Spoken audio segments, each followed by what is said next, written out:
What's good with you all today? My name is RayGVT, and today I've got another deck profile for you guys. But not just any deck profile. Today I'm bringing you guys my first ever Yu-Gi-Oh! Speed Duel deck profile, and the first deck that I'm featuring is Amazonas. Amazonas is one of those archetypes that defines classic Yu-Gi-Oh! As it's been around since pretty much the start of the game. This is a classic beatdown strategy that focuses on powering up its own cards on the field while weakening your opponent's monsters. With the more Amazonas that you have on the field, the easier it is to power up to victory. This deck is perfect for the Speed Duel format because it essentially functions the same way it did when it was introduced and is on level with a lot of other decks in this format. This is an archetype that I've been playing for a very long time, as I was first put onto it by my good friend Guaka when he got into the game, and ever since actually giving it a chance, I've just had a total blast playing this. Now, as I've been doing with these deck profile vids, I will be making a second, more powerful version of this deck for full use in the master format of this game, so if you guys are interested in checking that out, stick around and stay tuned for that video because the full power version of this deck is nothing to laugh at. But with all that out of the way, let's step into the jungle and get into the Speed Duel deck profile. Now to begin, let's start with our skill card with Welcome to the Jungle. I chose this card because it balances better with all our Amazonas cards in here compared to Order of the Queen, which focuses more on making our Amazonas Queen the main highlight. I did previously build around Order of the Queen, but I found Welcome to the Jungle to be more helpful to me personally. Alright, let's start with the monsters now. So up first, I play 2 copies of Amazonas Queen. This card is our big boss monster of the deck and what we're always trying to bring out whenever given the chance. She has the very simple effect of protecting all your Amazonas monsters from being destroyed by battle as long as she's on the field. And with a good 2400 attack, there's also the opportunity for that attack to rise with other cards in this deck. I find 2 is a good safe number to leave it at because you want to be seeing her enough but not too often if she were at 3. Next up is 3 copies of Amazonas Swordswoman. This card, in my opinion, is the MVP of this deck. It has an effect that makes your opponent take any battle damage that you would have taken from battles involving this card instead. This simple yet powerful effect can be a lifesaver as well as a game ender on its own. Watching your opponent swing into you with their huge boss monster only for them to receive all that damage is so satisfying, especially when they don't read what she actually does. You can also use this effect to just finish games by swinging into your opponent with your low attack Swordswoman into your opponent's monster, and if the life points are low enough, it's GG's. Pairing up with our Swordsmaster is 2 copies of Amazonas Chainmaster. When this card is destroyed and sent to the grave, you can pay 1500 life points to peep your opponent's hand, then add 1 monster from their hand to your hand. This effect is valuable not just for the added resource that you gain from your opponent, but it's also good for spying on your opponent's hand and getting some crucial information into what you might be dealing with. And speaking of spying, next up is 2 copies of Amazonas Spy. By revealing 1 Amazonas monster in your hand, you can special summon this card from your hand.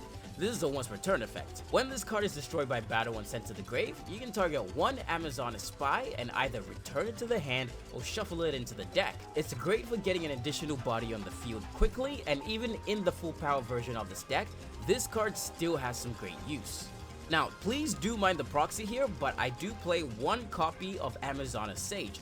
Please mind the proxy here, but the actual card went missing moments before I sat down to film this, but I'm gonna cover it anyway because it is important. At the end of the damage step, if this card attacked and survived, as in it's still on the field after attacking, you can target 1 spell or trap that your opponent controls and destroy that target. This is useful in giving us some back row removal, as I feel like in a speed duel, you have to be more wary of what's being set or activated in the back row since you have such a limited space to work with that whatever you play has to really count. We know that and our opponents will know that too, so this helps a lot. Again, mind the proxy, but this is the card right here.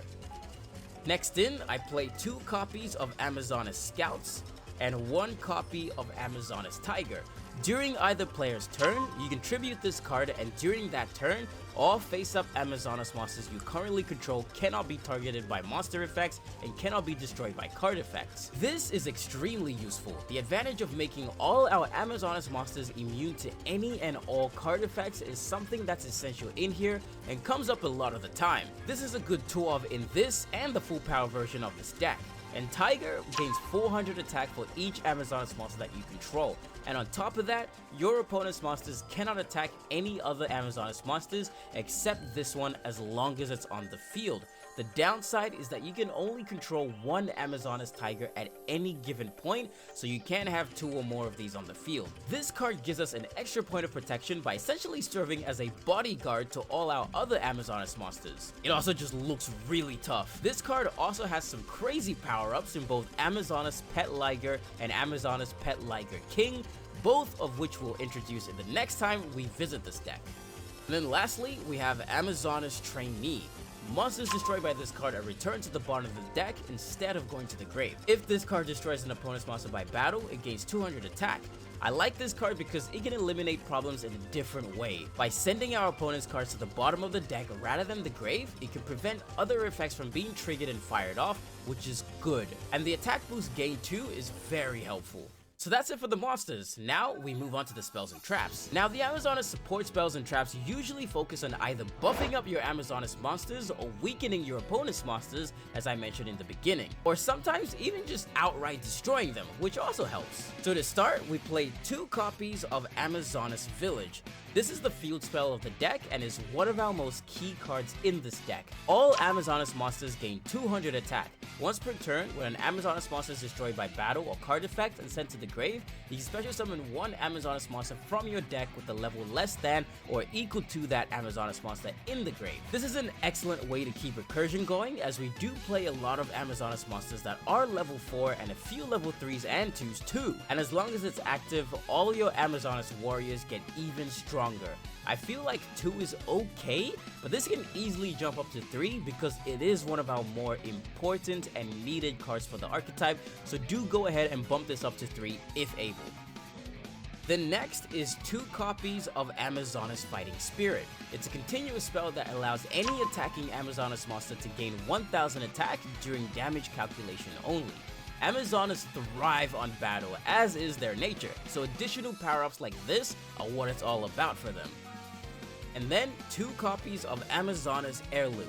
You can only equip this to an Amazoness monster. Once per turn, that monster cannot be destroyed by battle. After damage calculation, if the equipped monster attacks a monster, destroy the attacked monster. This card is really good. Not only does it fortify our Amazoness monsters by letting it tank an attack, but any monster in battles, regardless of attack, is just destroyed. It's good for getting rid of problematic monsters on our opponent's side at the cost of also taking down our monster if it happens to be weaker. And then next are some staples. I play 1 copy of Reinforcements, 1 Book of Moon, 1 Soul Exchange, and 1 Cosmic Cyclone. One thing that I am considering is upping the number of Book of Moons I play in here because this card is so crucial in turning off monsters that we just don't want to deal with right away. For traps now, I play 1 Queen's Pawn. This card can only be activated when an Amazoness monster you control destroys an opponent's monster by battle and sends it to the grave. Then special summon 1 level 4 or lower monster from your deck. Very good for letting us go +1 after destroying our opponent's monsters. Plus, this card works directly with our Amazoness Trainee because that effect basically is the monster effect of this. Then, 1 Amazoness Arches. When an opponent's monster declares an attack while you control an Amazoness monster, change all monsters your opponent currently controls to face-up attack position.